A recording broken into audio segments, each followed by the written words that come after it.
Donc avant tout, donc, on va vous souhaiter la bienvenue. Donc suivant vraiment votre emploi de temps chargé et les charges de travail, vous tenez à être avec nous aujourd'hui sur le site. Donc ça vraiment montre l'intérêt que vous portez non seulement sur le projet, mais l'intérêt aussi que vous portez à vos prestataires qui sont sur le terrain. Le site globalement c'est un site de 40 hectares avec une première phase de 20 hectares. Composé de plusieurs lots, commençant par le terrassement général, l'adduction en eau potable, l'électrification et pour finir avec la voirie.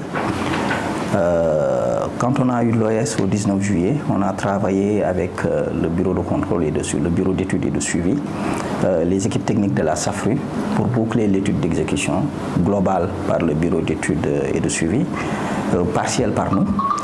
L'ensemble des études sont aujourd'hui validées. Sur la partie adduction eau potable, les études ont été validées par la SONES et la CENO, validées par leur courrier de validation. Et l'ensemble des matériaux ont déjà été approvisionnés sur le site et réceptionnés et validés par eux-mêmes, y compris l'identification du point de raccordement de l'adduction eau potable qui a été fait avec eux par sondage, qui existe dans un des rapports que nous a fait le bureau de contrôle et de suivi. Donc à chaque fois, sur le projet, on se base sur les normes spécifiques, c'est-à-dire les guides techniques ISFTAR, LCPC et les réalisations des remblais en couche de forme. À chaque fois, voir le borne au centre.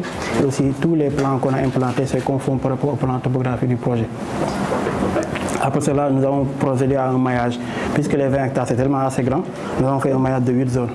Parmi les 8 zones, nous avons remarqué qu'il y a la présence au niveau de zone 4, on avait là-bas 24 000 m3 de déblai. On a utilisé ce déblai comme un apport de remblai au niveau des autres zones. Au niveau des zones 4, zone 7, zone 6. On a même fait une approche des études avec le logiciel Covadis et le dimensionnement est très bien fait par l'entreprise qui exécute le projet. Les résidentiels du Sénégal sont donc copromoteurs de ce projet qui entre dans le programme des 100 000 logements où nous avons 1067 logements à réaliser donc sur ce site.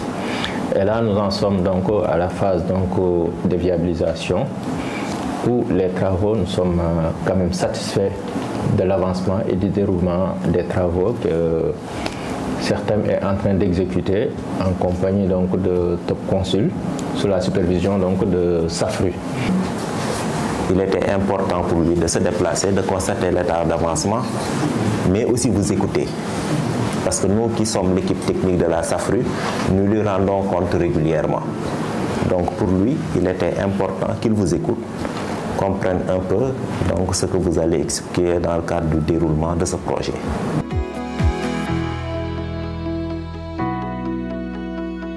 Je voudrais d'abord me féliciter du travail de coordination entre les différents acteurs parce qu'on sent vraiment une parfaite coordination du promoteur au bureau d'études, de contrôle jusqu'au maître d'œuvre, en partenariat bien entendu avec les équipes techniques de la SAFRU.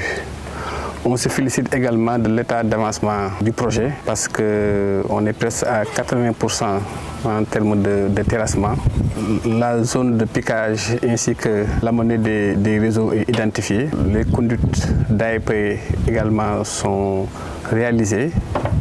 Je pense que nous sommes à un bon rythme pour pouvoir boucler les travaux au plus tard dans un an et bien entendu accueillir 1065 logements à terme.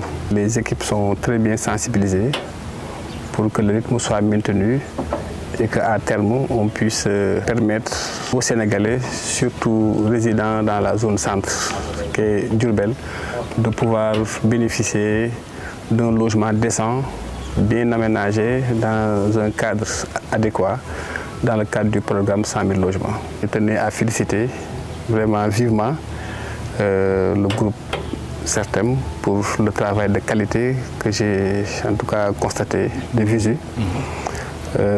Féliciter également le bureau de contrôle et de supervision, l'engager davantage à poursuivre en tout cas ce travail de validation qu'il est en train de faire et exhorter mes équipes à maintenir le cap pour que, en tout cas, ce que nous avons constaté ici puisse perdurer et à coup sûr, nous pouvons permettre aux promoteurs déjà de pouvoir démarrer son premier lot et que ce projet-là puisse vraiment bénéficier aux Sénégalais et particulièrement aux résidents de la zone, la région de Diourbel.